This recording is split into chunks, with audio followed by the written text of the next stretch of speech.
कि क्या हो सकता है इस सदन में उनके लिए बात की जाए। और जो यूथ है, अनएम्प्लॉयड है, उनका भी ये कहना है कि हमारे भी मसलों को अभी तक सरकार नहीं सुन रही है। देखिए, जितने भी हमारे डेली वेजर हैं उनके साथ इन्होंने कमिटमेंट करी है। इन्होंने रिपीटेडली कमिटमेंट किया है कि हमारी सरकार बनते ही सबसे पहले आपका इशू हम एड्रेस करेंगे, लेकिन आज तो इस एड्रेस में कोई जिक्र ही नहीं है उनका। और बेरोजगारों के लिए हर साल 1 लाख नौकरी देने का जो वादा किया था वो तो कहीं चर्चा ही नहीं है उसका। एक भी 1 लाख तो छोड़िए, एक नौकरी का चर्चा नहीं है। तो एक तो निराशा का माहौल जो हमारे डेली वेजर्स के अंदर है, हमारे युवाओं के अंदर है, बेरोजगार पढ़े लिखे नौजवानों के अंदर है, और ये निराशा का माहौल जो है ये आज देखने को मिला है। और हम सरकार को जवाबदेह बनाएंगे, कटघरे में खड़ा करेंगे, असेंबली के अंदर पॉजिटिव और कंस्ट्रक्टिव अपोजिशन का रोल प्ले करके इन लोगों के मुद्दे हल करवाएंगे। मनकोटिया साहब, आपने भी वादा किया था डेली वेजरों को पक्का करने का। बजट सेशन से उम्मीदें थी, लेकिन ये कोरा कागज देखने को मिला। यहाँ उम्मीद पूरे होने वाली कोई नहीं है। डेली वेजर्स का आपने जो बात करी तो बिल्कुल इसमें कहीं जिक्र ही नहीं है, और इनसे वादा किया। नहीं, आपने भी वादा किया था कि डेली वेजर को पक्का करेंगे। देखिए, हमारी सरकार नहीं बनी, सरकार बनती तो पहले बजट में तो प्रधानमंत्री देखिए, ये सेंट्रल गवर्नमेंट के अधीन नहीं है, स्टेट गवर्नमेंट का मसला था। और स्टेट गवर्नमेंट अगर हमारी होती तो पहले बजट में हम ये अनाउंस करते और विद इन एक टाइम फ्रेम में उनको हम रेगुलराइज करते। लेकिन अनफॉर्चुनेटली हमारी सरकार नहीं बनी। लेकिन जो भी सरकार बनी और जो उन्होंने वादा किया, हम उनको फोर्स करेंगे, उनको कटहरे में खड़ा करेंगे और वो वादा उनको याद दिला के उनसे पूरा करवाएंगे। आज शराबबंदी के ऊपर एक प्राइवेट बिल लाया जाए, क्या उसका समर्थन करेंगे क्या? देखिए, हम तो चाहते हैं पूरे देश के अंदर शराबबंदी हो। और आपने तो शुरू 2002 से हमारी जो असेंबली, जब हम पहली बार विधायक बन के आए तो आप हमारा कवर करते आए हैं, और पहले दिन से हमने ये कहा कि जम्मू कश्मीर के अंदर पूरे तरीके से शराबबंदी होनी चाहिए। पिछले 10 साल से यहाँ पे कम से कम भी हर नुक्कड़ कॉर्नर पे शराब के ठेके खुल गए, आपने विरोध नहीं किया। देखिए, इलेक्टेड गवर्नमेंट नहीं थी। अगर आप मुझे फॉलो करते हैं तो मैंने 131 मैराथन दौड़ करवा के 30,000 बच्चों को दिलाई कि नशा ना करेंगे, ना करने देंगे। और हमने हर जगह विरोध किया कि नशा नहीं बिकना चाहिए, ड्रग्स नहीं होना चाहिए। और उसके विरोध में आज से 20-30 साल पहले भी थे और आज भी हैं। शुरू हो गया, अभिभाषण हुआ, और जो है 7 तारीख को बजट आएगा। क्या कहेंगे, जिस तरह से आपने पूरी तैयारी कर रखी है, मतलब कि ट्रेनिंग भी हो गया, क्या कहेंगे? पहले तो मैं आपका शुक्रिया अदा करता हूँ। बट ये जो सेशन शुरू हुआ है, इसमें हम अपने कॉन्स्टिट्यूंसी की जितने भी तरक्याती काम हैं, जो रुके पड़े हैं उनकी बात करेंगे, जो रुकावटें हैं उनकी बात करेंगे, और जो भी हमारे प्रोजेक्ट नए उनकी बात करेंगे, और डेवलपमेंट की बात करेंगे। अपने जो जितना भी हमारी कॉन्स्टिट्यूंसी जो जिला डोडा की उनकी बात करेंगे। जिस तरह से भद्रवाह में किस तरह के प्रोजेक्ट हैं जिसको आप इसमें इस सत्र में उठाएंगे? बहुत सारे प्रोजेक्ट हैं हमारे, जैसे छत्रकला वाला टनल है, उसको जल्दी उसका काम शुरू करवाएंगे। हमारे गंडोला है, उसका काम शुरू करवाएंगे। भद्रवाह से हिमाचल प्रदेश नेशनल हाईवे है, उसके बारे में बात करेंगे। ठाठरी से कुल्होत्रा हिमाचल प्रदेश एक नेशनल हाईवे है, उसकी बात करेंगे। हमारी कैंपस है यूनिवर्सिटी फुल फ्लेज यूनिवर्सिटी बनवाएंगे। इस तरीके की बहुत सारी चीज़ें हैं जो इनकी हम बात करेंगे। सरकार को किस तरह, किन मुद्दों के ऊपर घेरेंगे? सरकार के साथ चलेंगे, मिलजुल के काम करेंगे, ऐसी कोई बात नहीं। ठीक है। और उन्हें राहत मिले, वो उनकी ख्वाहिश रही है। मैंडेट यही मिला है सरकार को, मैंडेट यही मिला है इस लेजिस्लेचर को। और हमें उम्मीद है जो अभी गवर्नर एलजी साहब ने एड्रेस पेश किया, उसकी कापी भी टेबल होगी अभी, तो उस पर चर्चा होगी 2 दिन 3 दिन, और हर मेंबर को ये मौका मिलेगा कि वो अपना मौक़िफ़ पेश कर लेगा, और अपने मसाइल, अपने आवाम के मसाइल को भी उजागर करने का मौका है। कुल मिलाकर ये एक बड़ी इब्तिदा है, आगाज़ है, नई शुरुआत है। और उम्मीद है कि हमारा ये हाउस आवाम की तवक्कुआत पर पूरा उतर सके और हम रास्ता और राहत पेश करने में कुछ कर सके। ये आवाम की उम्मीदें हैं, और हमें उम्मीद है, मुझे उम्मीद है कम से कम हम सब मिलकर, इख्तलाफात अपनी जगह, लेकिन एक साथ मिलकर रास्ता ढूंढेंगे, इलाज ढूंढेंगे। स्टेटहुड का और जो स्टेटहुड उन्होंने जिक्र किया है कि हम देंगे, गवर्नर ने स्टेटहुड का जहाँ तक ताल्लुक़ है, ये मरकज़ी सरकार ने ही पार्लियामेंट में लाना है। और अभी तक काफ़ी कोशिशें हुई है, मेमोरेंडम भी गया है, रेजोल्यूशन भी पेश किया है चीफ मिनिस्टर साहब ने, लेकिन अभी तक कोई खबर नहीं है कि सेशन अभी फिर शुरू होने वाला है पार्लियामेंट का, लेकिन खबर नहीं है कि इस सेशन में कुछ होगा या नहीं होगा। बहरहाल देर करने से नुकसान होगा। जम्मू कश्मीर के अवाम को नुकसान होगा और मुल्क के लिए भी ठीक वो नहीं कह है। रहे हैं उचित समय पर स्टेटमेंट दिया जाएगा। हाँ सर, उचित समय पर स्टेटमेंट मैं सिर्फ यही कहूँगा कि किस नजूमी से हम पूछे कि कौन सा मौसम बीजेपी सरकार को रास आता है। अरे कुछ करना है तो करो ना अपने अवाम के लिए। आपने वादा किया है सुप्रीम कोर्ट में भी, आपने वादा किया है पार्लियामेंट में भी, वादा निभाना सीखो, ये हमारी अपील है। किस तरह से देखते हैं उसको? देखिए, हम तो चाहते हैं कि ये लेफ्टिनेंट गवर्नर के एड्रेस के बजाय गवर्नर साहब का एड्रेस होता, तो हम उस पर हमारी खुशी उसमें और भी चार चांद लग जाते। लेकिन कुछ भी हो, 7-8 साल के बाद में जो रिस्टोर हो रही है डेमोक्रेटिक नॉर्म्स जो हैं, डेमोक्रेटिक इंस्टीट्यूशंस जो हैं, वो रिस्टोर हो रहे हैं। हम चाहेंगे कि ये रेस्टोरेशन ऑफ डेमोक्रेसी जो है ये पूरे लेटर और स्पिरिट में हो। जब उसमें पूरी तरीके से स्टेटहुड हासिल हो। साहब, आप भी सरकार का हिस्सा है। सरकार के 4 महीने का कामकाज को कैसे देख रहे हैं आप? कांग्रेस कैसे देख रही है? कांग्रेस देख रही है कि स्टेटहुड जब तक रेस्टोर नहीं होता, डिलीवरी में दिक्कत है। डिलीवरी के साथ साथ जो लोगों की आकांक्षाएं हैं उसमें भी दिक्कत आती है। तो हमारा फोकल पॉइंट जो है वो रेस्टोरेशन ऑफ स्टेटहुड पे है। मगर काफी सारे विभाग तो सरकार के पास हैं जिनमें काम होने चाहिए थे। मैनिफेस्टो में भी एनसी ने काफी कुछ रखा था, उनके ऊपर क्या बात की जाएगी? क्योंकि आप एक अलायंस पार्टनर भी है। बिल्कुल, बात तो की जाएगी, बात करने में कोई एतराज नहीं है। हमारे मैनिफेस्टो में भी कुछ पॉइंट्स थे, उनके ऊपर भी बात की जाएगी। We will ask the government कि वो इस चीज़ को जोर दे जो हम लोगों के मैनिफेस्टो में है।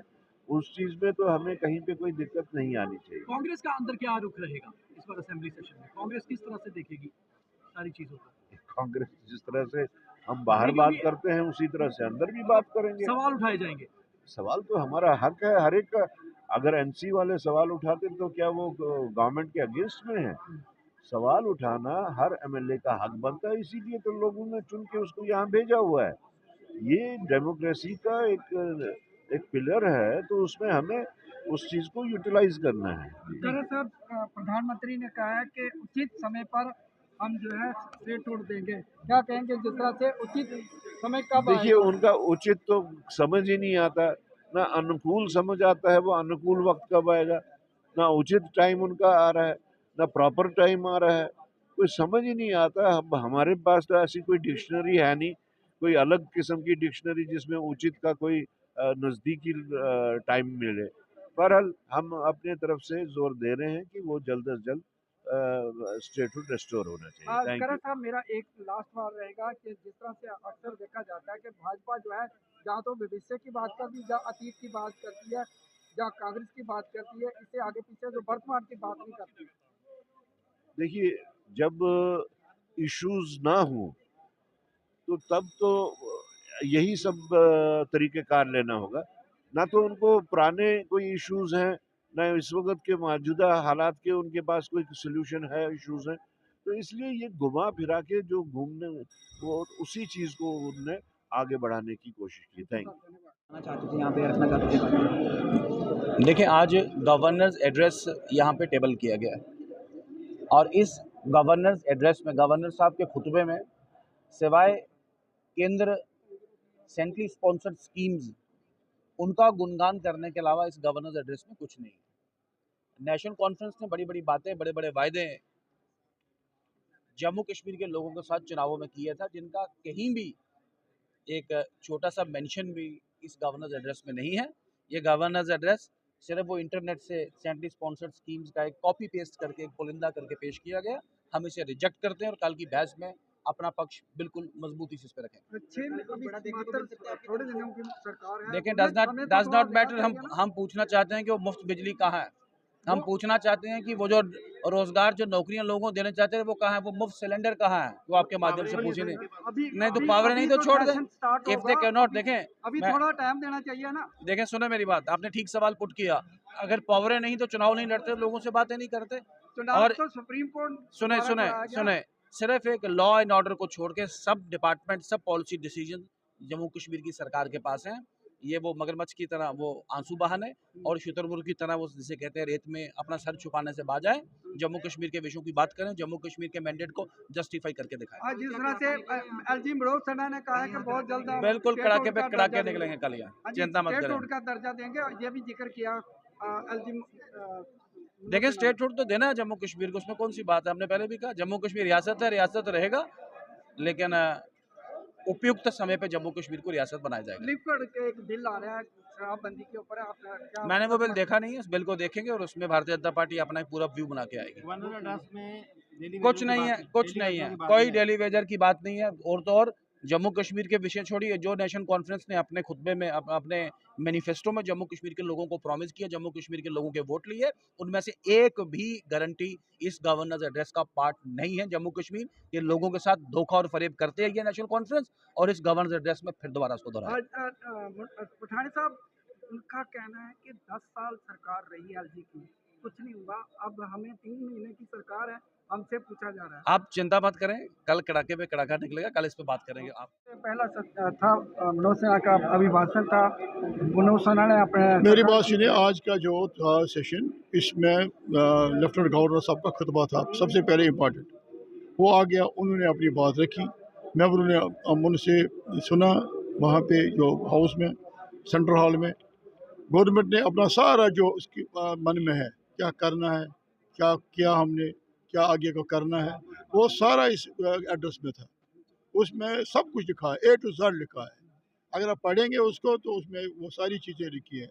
स्टेटहुड के बारे में भी लिखा हुआ है, कामों के बारे में भी लिखा हुआ है, डेवलपमेंट वर्कर्स के बारे में भी लिखा है, जो लोगों के मसाइल हैं उनके बारे में लिखा है। उसके बाद एक कार्रवाई जो चली वो एबिचरी रेफरेंस के सवाल से, क्योंकि उसमें ये था डॉक्टर मनमोहन सिंह जी जो हमारे प्राइम मिनिस्टर रहे हैं, उनके बारे में रेफरेंस थी, हमारे आरा सिंह के बारे में रेफरेंस थी, और हमारे जो गिलानी साहब, परेज साहब, शमशेर सिंह जो राज्यसभा मेंबर हैं, उनके बारे में अच्छी बातें जो उन्होंने लोगों के लिए काम किया, अच्छी तरह याद किया गया।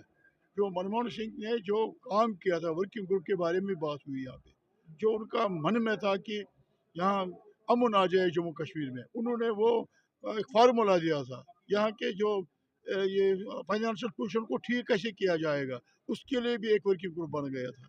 उसके जहन में था कि ये यहाँ जम्मू कश्मीर में वो सिस्टमेटिक तरीके से आहिस्ता आहिस्ता ठीक करना है। वो बातें भी यहाँ चली, उनके शख्सियत के बारे में भी चली, उन्होंने कैसे रिफॉर्म्स किए, कैसे रिफॉर्म्स किए। सारा डूब गया था, स्टॉक मार्केट सारा, बैंक डूब गए थे, फाइनेंस डूब गया था, लेकिन उसने कैसे रिफॉर्म, वो भी बात है, अच्छी बातें जो होती हैं किसी लीडर के वो गिनी जाते हैं हाउस में। इसीलिए आज यहाँ श्रद्धांजलि अर्पित की गई सबों को, और दुआएं की गई, और 2 मिनट की खामोशी भी की गई यहाँ पे हाउस में। एक तरह से अभिभाषण जहाँ माने भाजपा के तेवर बड़े तेज हैं और कहते हैं घेरनी की अरे बात वो तो आपने हमारा वादे किए, ये पूरे नहीं किए। कोई तेवर शेवर नहीं है, चलता रहेगा। तेवर भी होते हैं, इधर स्लो मोशन भी चलेगी, फास्ट मोशन भी चलेगी, फास्ट बॉल भी चलेगी, बाउंसर बॉल भी चलेगी। हमारे बैट्समैन लगे हैं बहुत सारे, कैसे इनको खेलना है फ्रंट पे, कैसे इनको खेलना है बैक फुट पे, कैसे इनको छक्का लगाना है। हमारा टीम भी मजबूत है। सर, एक तरफ से माननीय उपराज्यपाल का अभिभाषण चल रहा था, तो दूसरी तरफ से लंगेट के विधायक जो है विरोध प्रदर्शन कर रहे थे, किस नजरिए से देखते हैं?